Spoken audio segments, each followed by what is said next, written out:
पाटील, दाजीबा देसाई, क्रांतीच नाना पाटील सगळे डाव्या विचारसरणीचे लोक यायचे आणि यशवंतराव चव्हाण बाकीचे त्यावेळेचे पुढारी पण यायचे. तेव्हा आमच्या घरावर त्याचा काय परिणाम निवडून आता काय लोक करतात ते काय सांगता येत नाही. आणि हे जे बोलणं म्हणजे शरद हे तुमचा अजित काय बोलला किंवा श्रीनिवास काय बोललं हे राजकारणापुरते इलेक्शन संपले की सगळे ढग निघून जातील. मला सांगा की तुम्ही म्हणता इलेक्शन पुरता आहे, मोठ्यांदा इलेक्शन पुरते सगळं आहे आपण असं म्हणता, पण दुसरीकडे राजकारणाने घरामध्ये भांडण लावण्याचा प्रयत्न केला. कुटुंबातल्या सदस्य म्हणून तुम्हाला किती दुःख होत आहे, कारण ते दुःख बोलून दाखवताना दिसत नाही आहे. तुम्ही म्हणताय की एन डी पाटील वेगळ्या विचारसरणीचे होते, पवारसाहेब वेगळ्या विचारसरणीचे होते, वेगळ्याच विचारसरणीचे होते, पण एकमेकावर टीका करताना एक पातळी होती. ही पातळी घसरवण्याचं काम आत्ताच्या राजकारण्यांनी सत्ताधाऱ्यांनी केलं, याचं दुःख किती वाटते तुम्हाला? आता दुःख तर अत्यंत वाटतं. काय करणार, पण आमच्या आईने आम्हाला शिकवले रडत बसायचं नाही, डोळ्याला पाणी आणणं हे दुबळेपणाचं लक्ष आहे, तेव्हा लढायचं.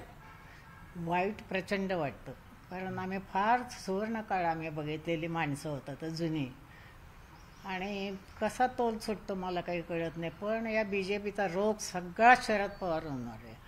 हा माणूस खलास केला की आपल्याला राज्य आपल्या हातात आलं.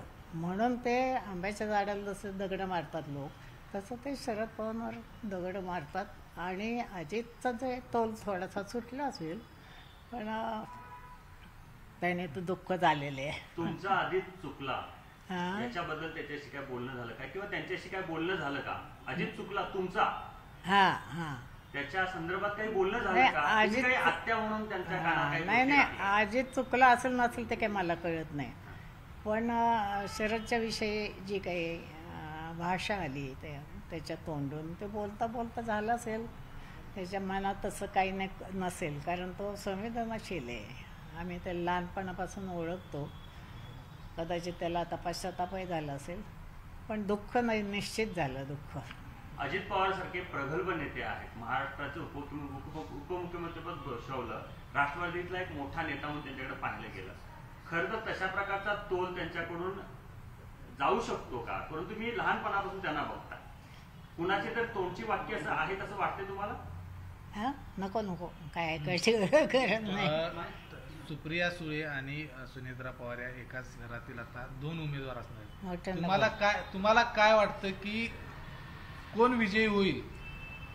बारामतीमध्ये कोण विजयी होईल असं तुम्हाला वाटतंय?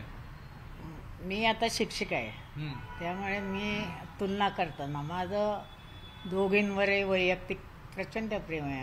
आमची सुनेत्राही फार गोड आहे, सुप्रियाचा तर प्रश्नच नाही आहे. ही सुप्रियाचं मला अतिशय अचंबा वाटतो की तिने सोन्याचा चमचा घेऊन ती जन्माला आली आणि ती कधी एसटीत बसलेली नाही. आम्ही तिला फुलासारखं, कारण एकच्या एक आणि लाडक्या भावाची मुलगी, फुलासारखं वागवलेलं, इंग्लिश मिडियमला शिकलेली, पण तिने जो स्वतःमध्ये कायापालट केला त्याला तोड नाही. आम्हाला सुद्धा असं बोलता येणार नाही किंवा इतर कोणाला राजकारण इतकं सुंदर ती ह्या लोकसभेत बोलते की सगळे विरोधी पक्षसुद्धा कानात प्राण आणून ऐकत असतात. ही किती, म्हणजे मी तिला हे लिहिते की बापसे बेटी सवाई, असं कधी कधी मला लिहावंसं वाटतं.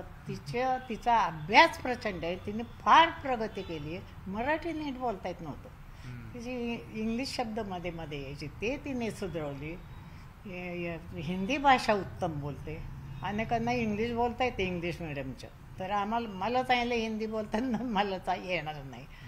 तेव्हा आणि तिचा अभ्यास आणि वन फिरणं, तिचं साधेपणा, तिचं चारित्र्य हे अतिशय दिलखुलास आहे, लोकांना प्रचंड आवडतं. सुनेत्रा अतिशय गुणी आहे, स्वभावाने सुस्वभावी आहे मुलगी, कुटुंबात इतकी मिसळलेली आहे, इतक्या लांबून येऊन सुद्धा, पण तिचा अभ्यास कमी पडणार.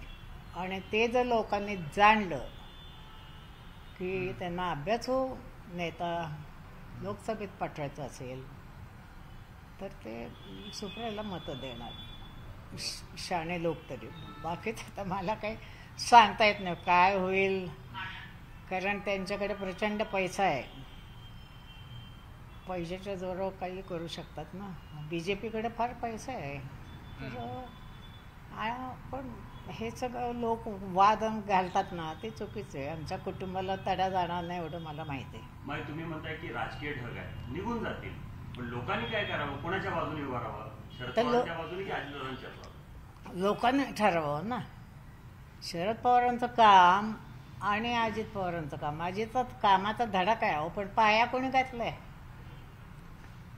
असं आहे ना. जेव्हा यशवंतराव चव्हाण आमच्या घरी आले, शरद पवार पहिल्यांदाच निवडून आले ते, तेव्हा यशवंतराव म्हणले, शरद ही तुझी मतं नाही आहेत, ही मतं तुझ्या आईवडिलांची. कारण माझ्या आईवडिलांना लोकांवर अत्यंत प्रेम केलं आईवडिलांनी. लांबून माणूस दिसला तर एक चहा टाका असं माझे वडील करायचे. आम्ही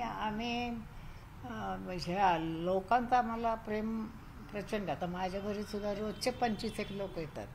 त्यांची काही अपेक्षा नसते, चेहरा बघतात, जातात, एंडे पाटलांना नमस्कार करतात. तसंच सगळं कुटुंब आहे आमचं. त्यामुळे काय होतं ते बघू. आता मी काय सांगू शकत. कोल्हापुरातून देखील शाहू महाराज ह्या निवडणुकीच्या रिंगणात उभारलेले आहेत. कसं बघताय तुम्ही याच्याकडे? शाहू महाराजांचा अतिशय चांगला उमेदवार दिलाय. निष्कलंकित आहेत, शांत चव्हाणी, कधी त्यांच्या जिभेवरचा तोल जात नाही. आणि कोल्हापूरची जनता म्हणजे लई भारी. शाहू फुले आंबेडकरांचे विचार घेऊन ही कोल्हापूर जनता तयार झालेले. काही चुकीचा घडलं की पहिली ठेंगी कोल्हापूरहून पडते. मग अतिशय जागृत आणि छान मला वाटायचं. मी मुंबईमध्ये बरीच वर्ष काढली.